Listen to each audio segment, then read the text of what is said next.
Hey guys, Ashton here from Without Code. Today we're demoing our animated bars widget for the Without Code website builder. It's a fun widget to add some more engagement and interaction to your site, and if I give my preview page a refresh here really quick,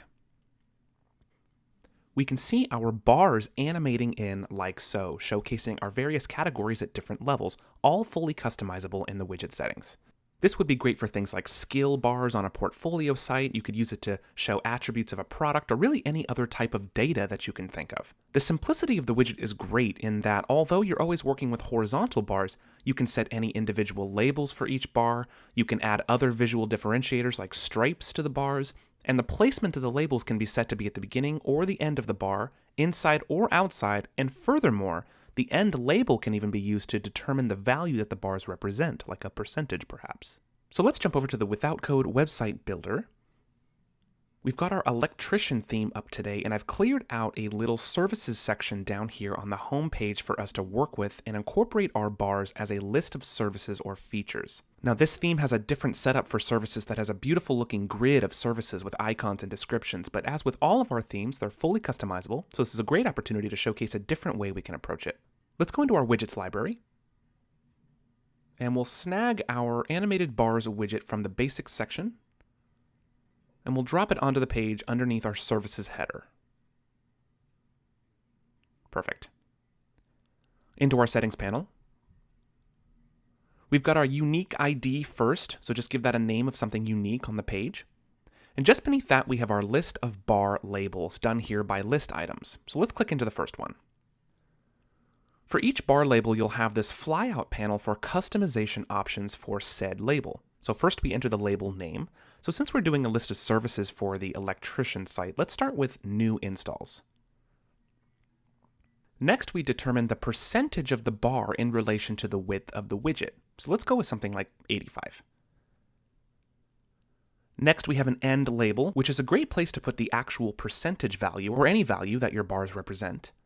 You can leave it blank, of course, if you don't want it visible, but we'll keep it as the percentage value for now. So we'll want it to match our 85% that we've just entered. Striped bars are cool, and you can toggle those on here for each bar if you choose. Let me toggle this one on for a second, and I'll move the panel over a bit so we can see it more.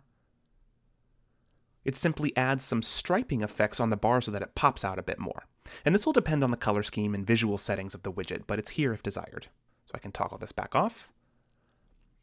And finally, bar color. Now I'm going to switch this over to a color scheme that's more catered towards this template. And I've got a few shades of blue here written down that I want to use. So I'm going to enter CCCCFF for a light blue.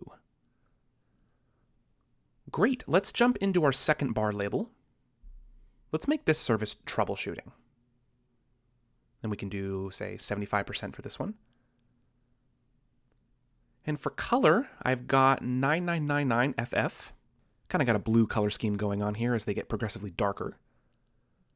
Third one, let's make this one lighting. And we can pop this one up to 95%. And for color, we'll do 6666FF. And finally, let's add a fourth row item. And we'll make this one remodels.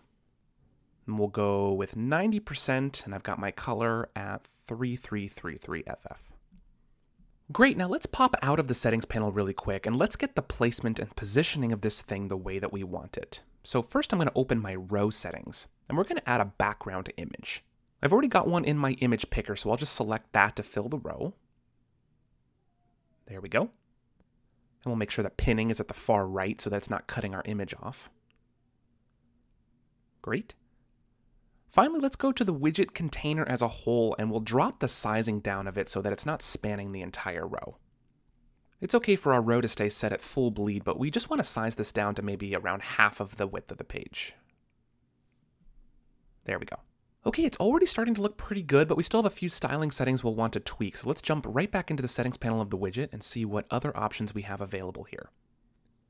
Below our bar items, we have Enable Animation. Pretty self-explanatory, so simply toggle this off if you don't want them to progress into view as they've been doing. And these next three options are only for if you have the animation enabled. So animation duration in milliseconds is how long the animation takes, so just increase this if you want it to happen slower. Delay adds a little time before the animation happens once the page is loaded. And this is actually a pretty useful feature too if there are images on your page, or if your animated bars are sitting over top of a background image even, like we have them here.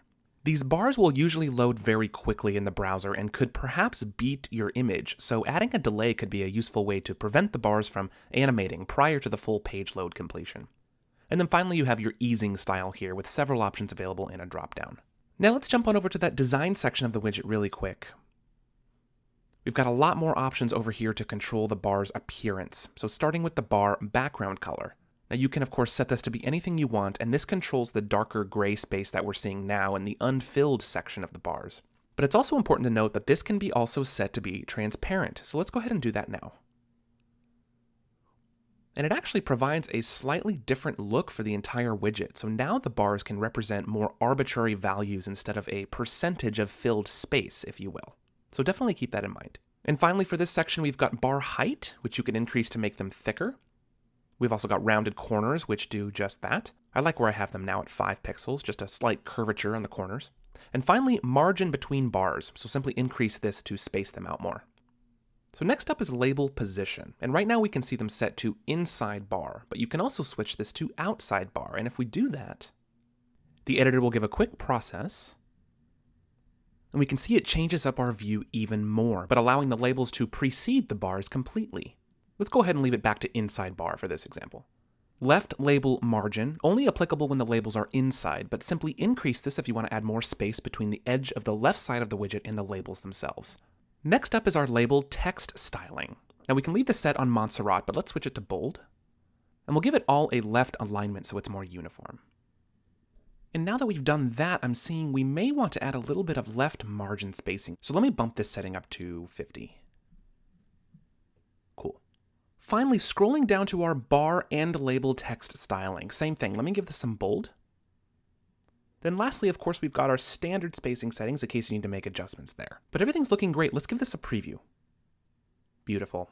We've got our color scheme showing nicely, our values formatted, and everything fits in seamlessly into our brand new services section. Thanks again for watching, and as always, if you run into any problems, we're always available here in support to assist. Thanks again, and until next time, have a wonderful day.